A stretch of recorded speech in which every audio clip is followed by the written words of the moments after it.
Hello friend, welcome to my mini blog. তো এটা হচ্ছে কালকের আগের ভিডিওতে তোমরা দেখেছিলে মায়ের বার্থডে উপলক্ষে ছোটো ভাই আমাদের বাড়িতে আছে, আর যার জন্যই আজকে আমি ছোটো ভাইকে নিয়ে পিসির বাড়িতে শ্রীরামপুরে চলে এসেছিলাম ওকে দিতে। আর এই বৃষ্টির ওয়েদারে আমার একটুখানি ফুচকা, আইসক্রিম এইসব খাবার খুব ক্রেভিং হচ্ছিলো। আর এখানে আমি আর অবশ্য ফুচকা খেতে চলে এসেছিলাম, আর কাকুর জাস্ট আলু মাখাটা দেখেই আমার জিভে জল চলে এসেছিলো। অ্যাকচুয়ালি বৃষ্টির ওয়েদারে ফুচকা খাওয়াটা মেন উদ্দেশ্য ছিল না, উদ্দেশ্য ছিল হচ্ছে আরুণ আইসক্রিমের। আর আমাদের ওখানে আরুণ আইসক্রিমের কোনো দোকান নেই, আর পিসির বাড়িতে একদম পিসিদের পাড়ার সামনে গলির মুখে একটা দোকান আছে যেখানে আরুণ আইসক্রিম পাওয়া যায়।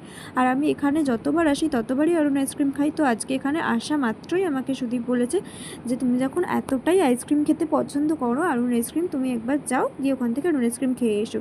আর যার জন্যই দুজনে মিলে বৃষ্টির ওয়েদারে হাঁটি পাপা করে বেরিয়ে গিয়েছিলাম একটু আরুণ আইসক্রিম খেতে আর ফুচকাও খেতে।